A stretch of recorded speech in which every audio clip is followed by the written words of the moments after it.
భారత క్రికెట్లో ఇప్పుడు ఒక పెద్ద ఇంటర్నల్ వార్ నడుస్తున్నట్లు తెలుస్తుంది. వచ్చే ఏడాది సౌత్ ఆఫ్రికా వేదికగా జరగబోయే వన్డే వరల్డ్ కప్కు టీమిండియా ప్రిపరేషన్స్ స్టార్ట్ అవుతున్న టైంలోనే టీమ్ మేనేజ్మెంట్లో పెద్ద ముసలం నెలకొన్నట్లు రిపోర్ట్స్ వస్తున్నాయి. టెస్టులు, టీ20లలో తన మార్కు చూపిస్తూ ఫుల్ స్పీడ్తో దూసుకుపోతున్న head coach Gautam Gambhir one day ఫార్మాట్లోకి వచ్చేసరికి ఇంకా ఆ జోన్లోకి రాలేకపోతున్నాడనే టాక్ వినిపిస్తుంది. దీనికి తోడు స్టార్ ప్లేయర్లు విరాట్ కోహ్లీ, రోహిత్ శర్మల ఫ్యూచర్ ఏంటనే సస్పెన్స్ ఈ వివాదాన్ని మరింత పెద్దది చేసింది. టీంలోని కొందరు సీనియర్ ప్లేయర్లు head coach Gautam Gambhir, selection committee chief Ajit అగర్కర్లను పూర్తిగా పక్కన పెట్టేసి 2027 వన్డే వరల్డ్ కప్లో తమ ఫ్యూచర్ ప్లాన్స్ ఏంటనే దానిపై క్లారిటీ కోసం బీసీసీఐ పెద్దలనే కాంటాక్ట్ చేసినట్లు ఇన్సైడ్ టాక్.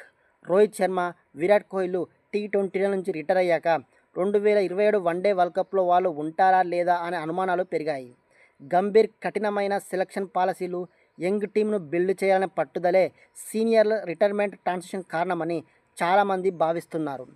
ఇటీవల ముగిసిన ఐపీఎల్ సీజన్లో రాయల్ ఛాలెంజర్స్ బెంగళూరు తరపున ఆడిన విరాట్ కోహ్లీ ఒక విషయాన్ని క్రిస్టల్ క్లియర్గా చెప్పేశాడు.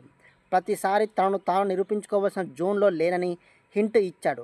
మరోవైపు రోహిత్ శర్మ వన్డేలలో ఒక డిఫరెంట్ అప్రోచ్తో వెళ్తున్నాడు. టీమిండియాకు ఛాంపియన్స్ ట్రోఫీ అందించిన ఆ సెల్ఫ్లెస్ స్టైల్ నుంచి కొద్దిగా మారినట్లు కనిపిస్తుంది. ప్రస్తుతం వన్డే కెప్టెన్గా ఉన్న శుభమన్ గిల్ డ్రెస్సింగ్ రూమ్లో తన వాయిస్ని ఇంకా స్ట్రాంగ్గా వినిపించాల్సి ఉందట.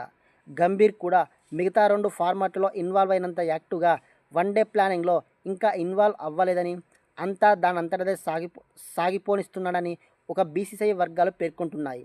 కానీ ఇకపై గంభీర్, గిల్ ఇద్దరు చొరవ తీసుకొని రాబోయే 16 నెలల వరల్డ్ కప్ రోడ్ మ్యాప్ ఏంటి, సీనియర్ల నుంచి టీం ఏం ఆశిస్తుంది అనే విషయాలను డ్రెస్సింగ్ రూమ్లో మొహమాటం లేకుండా ఫేస్ టు ఫేస్ మాట్లాడాల్సి ఉంటుంది.